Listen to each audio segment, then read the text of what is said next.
Buenos días a todas y a todas. De nuevo quiero darles las gracias por estar aquí hoy día y la verdad las cosas es que espero decir alguna cosa interesante después de las magníficas exposiciones y trabajos que se presentaron ayer. Lo que yo voy a presentar hoy día forma parte de los resultados preliminares de un proyecto de investigación actualmente en ejecución, que es el proyecto Fondes, un proyecto Fondes que se vincula al estudio de las manifestaciones de violencia y criminalidad femenina dentro del espacio regional de la Araucanía. Y específicamente esta presentación va a versar sobre un estudio de caso. Sí, entonces como yo me conozco y los de casa también me conocen, soy un poquito dispersa, así que me ordené y voy a leer, ¿de acuerdo? Muy bien. Por el despecho de verme abandonada, un caso de ofuscación y violencia de una mujer en la frontera. El 21 de septiembre de 1942, frente a la iglesia de Vilcún, si me das la diapositiva, Francisca Cayupi Marín, de 32 años de edad, madre soltera y analfabeta, se abalanzaba sobre Alberto Moraga Bello para propinarle una certera estocada de cuchillo por la espalda tras ser insultada y golpeada en el rostro por este. Si me das la próxima diapositiva, el escabroso incidente se produjo el mismo día en que la víctima, o sea, Moraga Bello, contraía matrimonio con otra mujer, luego de haber sostenido una relación de convivencia de 7 años con Francisca, tras lo cual, y sin mediar explicaciones, la habría abandonado junto a un hijo en común de apenas 5 años de edad. La confusión inicial generada por el incidente dio paso a la reconstrucción de una tortuosa historia de afectos ilícitos, traición y abandono de público conocimiento entre los vecinos de aquella estrecha comunidad que culminó aquella tarde de la peor manera posible. Al ser interrogada por la policía, Francisca señaló haber reaccionado de aquella manera, cito, al ver que este hombre me pegó después de abandonarme con un hijo de 5 años, manteniéndome con promesas y ahora se casó con otra. Tras la confesión de los hechos y las primeras diligencias, el 12 de septiembre la causa fue derivada por el subdelegado de Vilcún, Luis Melgarejo, al primer juzgado de Temuco y larrea a las instalaciones de las Monjas del Buen Pastor en la misma ciudad. En paralelo, el nuevo juez a cargo del caso, Carlos Quilodrán, instruiría las primeras diligencias orientadas a obtener el informe médico correspondiente y la declaración de la víctima y los posibles testigos en el hecho. Esto era importante porque permitía establecer la proporcionalidad entre la agresión efectuada y lo que establecía, ¿no es cierto?, el Código Penal para la determinación del castigo. Si me das la próxima diapositiva. Gracias. Perdón. La pericia estuvo a cargo del médico legista Luis de la Fuente, quien reconoció la herida como una lesión de mediana gravedad provocada por un instrumento cortopunzante, sin compromiso de órganos vitales ni riesgo de incapacidad física para la víctima, más allá de las molestias que podría significar una herida de las características de la que había sido infringida. A diferencia de aquella lesión física, la herida emocional y la cicatriz social derivada del escándalo que recaía sobre los protagonistas de la historia sería una cuestión de consecuencias mucho más serias y difíciles de atenuar. La defraudación, el abandono y el engaño aparecen desde la primera declaración como los detonantes del conflicto y violento ataque protagonizado por la detenida, quien tributaba así a los imaginarios sobre la supuesta temibilidad femenina y la tendencia y la irracionalidad, la violencia y la traición, en este caso exacerbada por los imaginarios respecto de la condición étnica de la victimaria, pues Francisca no solo era mujer, sino también era pobre y además indígena. De acuerdo con su significado etimológico, el concepto de abandono remite a la dejación o el desamparo de una persona a quien se decía cuidar, sea de manera voluntaria o por disposición legal. En el caso que nos ocupa, aunque la relación entre víctima y victimaria no estaba resguardada en torno a las disposiciones regulares del matrimonio, la unión de hecho extendida por largo tiempo, 7 años, recordemos, implicaba en lo formal la existencia de un pacto mínimo de deberes y derechos entre los convivientes, un trato que en este caso habría sido roto por Moraga Bello, dando espacio a la defraudación, que luego se transformaría en ofuscación frente al engaño y a la humillación pública experimentada por Francisca ante la comunidad. Pues, como más adelante lo expone su abogado defensor, en un acto torpe, Alberto Moraga Bello habría cometido la imprudencia de contraer matrimonio con otra mujer en la misma localidad donde vivió por 7 años maridablemente con su agresora. O sea, como si casarse en otro lado aminorara, ¿no es cierto?, la gravedad del hecho, la gravedad del abandono. Resulta interesante pensar en este punto en el uso de armas blancas por parte de las mujeres o entre mujeres.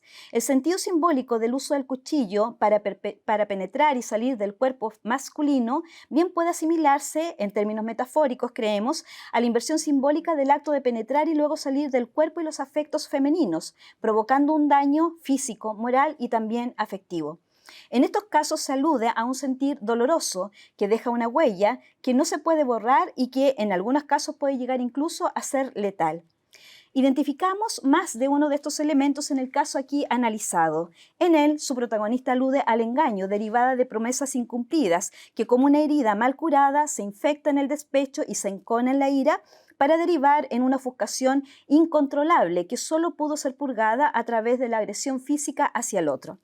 El sentido también simbólico atribuido a la purga se expresaría en la herida y la sangre derramada, que como efecto paliativo y de cura viene a lavar la afrenta, el engaño y la frustración, dotando así al uso de la violencia a través de un arma blanca de un sentido casi ritual. Tras estos códigos, también es posible reconocer elementos de apropiación y resignificación de la categoría del honor entre las mujeres de sectores populares y dentro de los espacios rurales. Eso es particularmente significativo en una región como la nuestra, que, pese a la modernidad, ¿no es cierto?, sigue manteniendo algunas características muy propias de las relaciones casi coloniales, ¿no?, de finales del siglo XIX. Y ello en un momento que además es posible observar una feminidad en proceso de cambio y expansión como rasgo propio de la modernidad, pero que por otro lado, frente a esta expansión también de manera contradictoria, permitía observar el aumento de las sospechas y el temor respecto de la decadencia moral, de la pérdida de valores tradicionales ligados precisamente a la mujer, a la idea de familia y, por cierto, a las identidades y roles de género, todas percepciones que permearon en más de un modo los espacios sociales, la opinión pública y también las prácticas y espacios de justicia. En los actos de violencia femenina hacia un hombre, esposo, pareja o amante, observamos entonces un elemento de subversión del microcosmos social y del ordenamiento de género, en tanto en ellos la mujer se iguala o alza sobre el hombre desatendiendo el poder y la jerarquía que éste representa dentro de la cadena lógica del orden social tradicional. Si me das la próxima diapositiva. La palabra clave dentro de toda esta maniobra de gestión radica en la evocación de la expresión de ofuscación, como una emoción que permite apelar dentro del lenguaje, las formas jurídicas y los agentes de justicia a un elemento de justificación, remisión o disminución de la sanción penal, pero también social y moral, sea que dicha evocación provenga de las mismas protagonistas de los actos de violencia o de quienes en su representación la evocan como argumento de una narrativa de defensa, en este caso, ante los tribunales. En cualquiera de los casos es posible observar un uso instrumental del concepto, lego en el caso de la victimaria o letrado en el caso de su defensa, que deriva en la construcción de un guión narrativo que sobre la base de la evocación de la experiencia vivida apela a la memoria y a las convenciones socioculturales que determinan los márgenes de acción y actuación de los sujetos dentro de cualquier sociedad. Si me dan la próxima, gracias. A partir de la consideración de este caso, desde un enfoque microhistórico y una lectura de género, y partiendo del supuesto de que no existe neutralidad en la arquitectura del relato judicial y que la verdad jurídica resulta también de una construcción, nos interesa aquí indagar en la referencia a factores emotivos como medio de justificación, persuasión y o sensibilización que operaría de manera diferenciada y casi performática según las circunstancias, grupo social, cultura y género de quien argumenta frente al hecho juzgado. Desde la teoría de las emociones, William Ready ha interpretado esta última tendencia como una nueva faceta de las formas de ejercicio del poder a partir del diseño de una serie de estrategias orientadas a la gestión y el control de las emociones, cuestión a la que propuso identificar como régimen emocional. No obstante, lo anterior, el mismo autor también reconocía que si las emociones podían ser gestionadas desde arriba, igual podían ser navegadas o maniobradas desde abajo y desde dentro del sistema o comunidad sobre la cual se proyectaba, lo que habría un interesante debate respecto a las capacidades de maniobra de quienes eran objetos de aquel diseño de control a través de la traducción de sus sentimientos a los límites de las convenciones socioculturales. En una línea complementaria, Eva Illouz ha advertido sobre la necesidad de reconocer que buena parte de las prácticas sociales, morales y de género en las sociedades modernas y capitalistas son también disposiciones son también disposiciones emocionales en las que es posible admitir la existencia de jerarquías que operarían de modo diferenciado según el grupo y contexto de referencia. Así entonces, afectos y emociones representarían una fuerza en movimiento, a la vez que un punto ciego y una línea de fuga dentro de las estructuras tradicionales de uso del poder desde arriba y desde dentro. En cuanto a la representatividad del caso de este estudio, la pieza sobre la cual giran mis comentarios, forma parte de un corpus compuesto por 38 casos que remiten a delitos violentos y de sangre, de los cuales 10 corresponden a crímenes con resultado de muerte, entre los cuales se cuentan 6 homicidios y 4 infanticidios. Esto para el periodo comprendido entre 1920 y 1942. Hay que aclararlo porque tengo una muestra bastante más grande, ¿no? El resto a procesos de lesiones leves o graves derivadas de discusiones, riñas, en espacios privados o públicos mediados por la existencia de vínculos afectivos y o sexuales entre sus protagonistas, como en el caso de Francisca. En cuanto a los criterios de delimitación temporal, estos se fundan en la identificación de la década de los 40 como el momento en que es posible, en el caso de Chile, reconocer una reorientación del modelo de justicia y control social, desde la interpretación psicopatológica de la delincuencia y la criminalidad a un modelo sociodisciplinario, en el que la familia, el matrimonio y la mujer aparecían como garantes de los valores y las conductas socialmente adecuadas, transformando sus transgresiones en situaciones límites necesarias de contener y corregir. En este punto, seguimos las propuestas de Peter Burke en cuanto a atender también al reconocimiento de una forma de uso del lenguaje y argumentación propio de las mujeres y profundamente mediados por el contexto social y temporal que las contiene y que implica un ejercicio permanente de ellas, ¿no es cierto?, de acomodo, apropiación, resignificación y uso de esos códigos como coordenadas de orientación. Aunque en realidad esto es una cualidad que también podría ser extrapolada a otros sectores sociales, aquí lo que nos interesa es analizar su uso y los efectos cuando el sujeto, ¿no es cierto?, que hace empleo de estas herramientas es precisamente una mujer. Dentro del relato, rescatamos algunos elementos que nos parecen interesantes respecto a la construcción de una narrativa que interpela y apela a lo emotivo y que resultan de interés a nuestro análisis.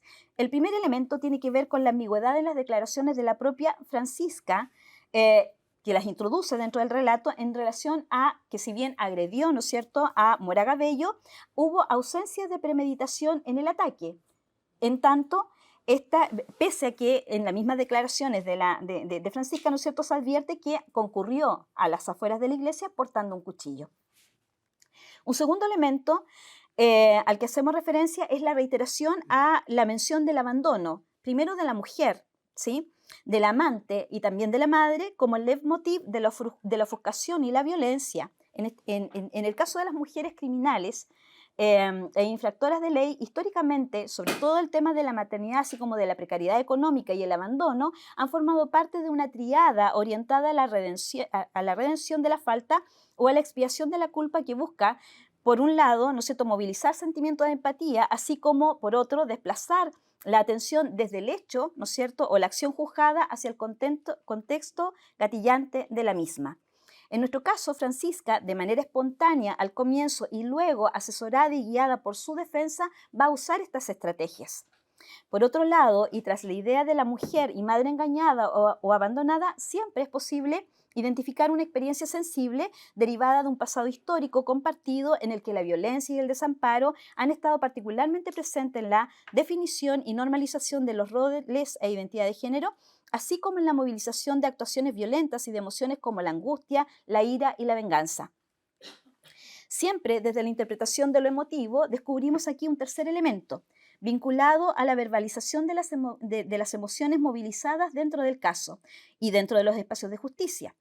La traducción del sentir a la palabra tiene el efecto de evocar no solo representaciones, sino también experiencias. En este caso, el concepto de ofuscación en su significado designa al estado experimentado por una persona que sufre una pérdida momentánea del entendimiento y de la capacidad de razonar o darse cuenta con claridad de las cosas, y deducimos del alcance de sus actuaciones. La palabra ofuscación también remite a la idea del enojo, de la ira, el apremio y la molestia. Especialmente en el caso de la ira y el enojo, estas palabras hacen referencia a la experimentación de una pasión furiosa, arrancada de aquello que se asume como una ofensa y que hiere el amor propio, desatando el apetito o deseo de venganza. En cualquiera de sus acepciones, la palabra ofuscación actuaría como un atenuante en términos jurídicos de la responsabilidad de quien la experimenta.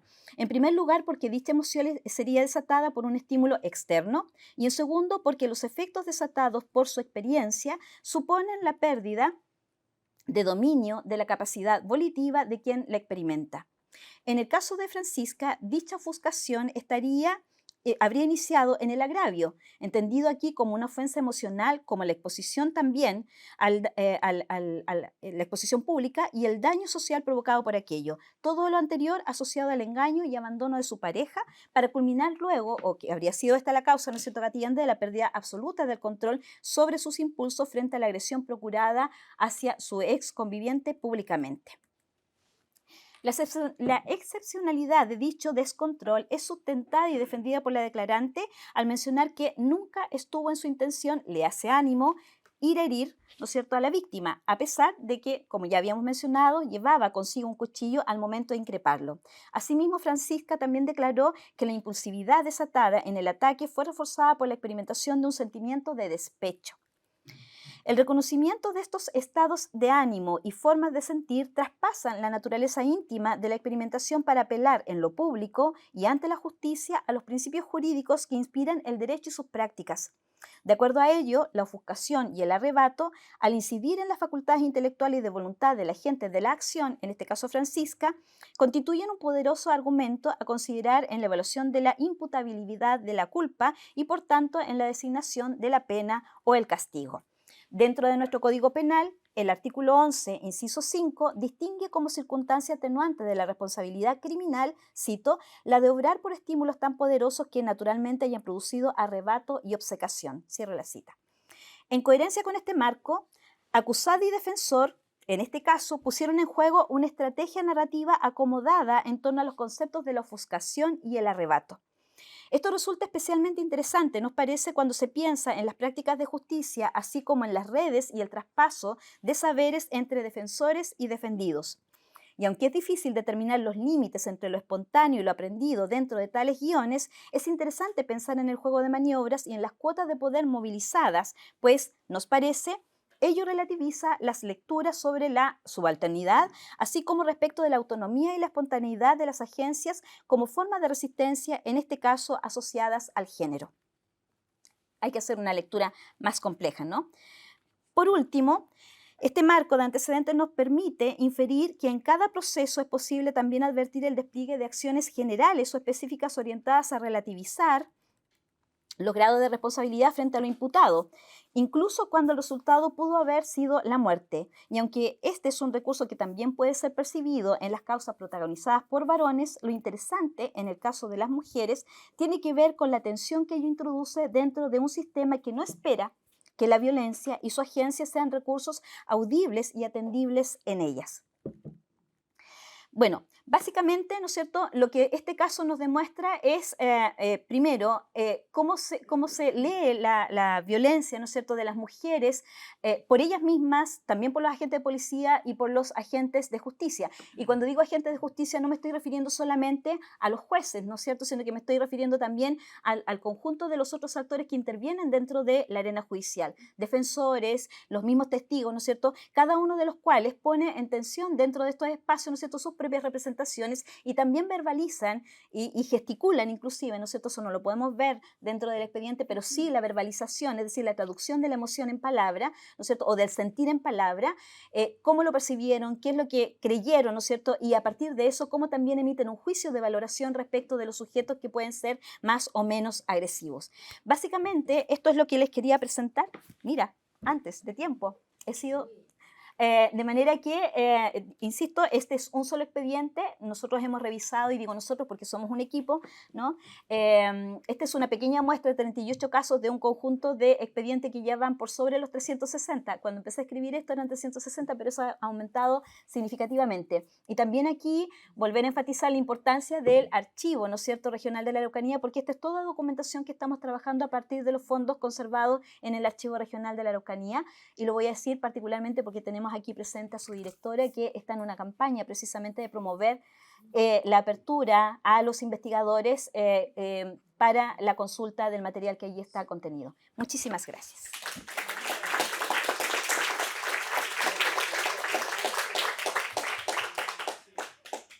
Bien, preguntas. Vamos allá. Verónica, ¿y alguien más quiere hacer algún comentario? Y Mari. Primero, Verónica. Ya. Bueno, Jessy, excelente tu presentación, la causa es fabulosa, Sí. es interesante también por la dimensión interseccional del caso. Mi pregunta va, a ver, el discurso, la argumentación judicial de la mujer gira en torno al tema de los celos, del abandono, es decir, en función de la relación de pareja que ella tenía, que claramente se está vinculado con las normas del Código Penal que daban cuenta de atenuantes en esa línea, ¿ya?